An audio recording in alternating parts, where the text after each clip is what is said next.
private transport, cut down on oil while cooking, then to reduce fertilizers and move to natural farming, then to adopt Swadeshi and stop buying imported goods, and then to avoid foreign travel. These are all very, very dramatic appeals, if not a directive.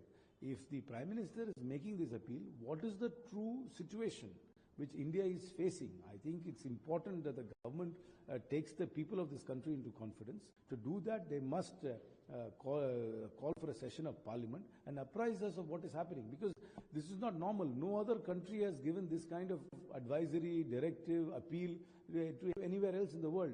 Are we facing some serious economic crisis? Yes, there is a Middle Eastern situation in which the is afflicted, and there is no free passage of goods there.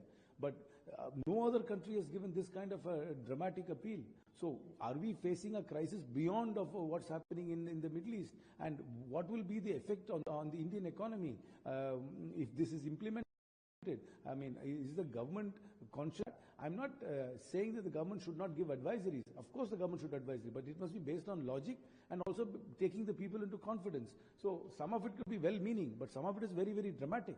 To say you don't use foreign, use only Swadeshi products, then if that's the position all other countries take in retaliation, what happens to Indian exports? You are saying that Indians should not travel abroad, but what happens if other countries decide not to travel? What will happen to the airline industry? What will happen to the travel industry? And then he is saying that don't use cooking oil. I mean, what is the alternative? How do people? How does the average person, cook food? Are there other alternatives being arranged? So these are all, and work from home. I mean, work from home will have dramatic fallout effects, not only for businesses, but for so many ancillary services. If people don't come to office, then what happens to, say, eateries around office locations? What happens to their business? There could be many, many fallouts if this is, if India is facing such a dramatic and drastic situation, shouldn't the government tell us what the crisis the country is facing? It can't simply be there is a war in the Middle East and the Straits of Hormuz is restricted.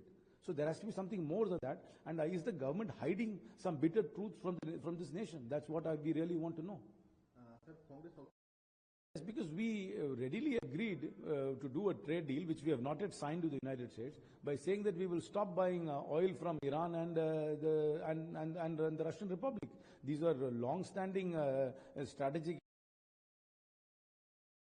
ally them. If you don't buy oil from them, and now there's a crisis, obviously the government is the one which catapulted to the United States in order to sign a trade deal, which still hasn't been signed.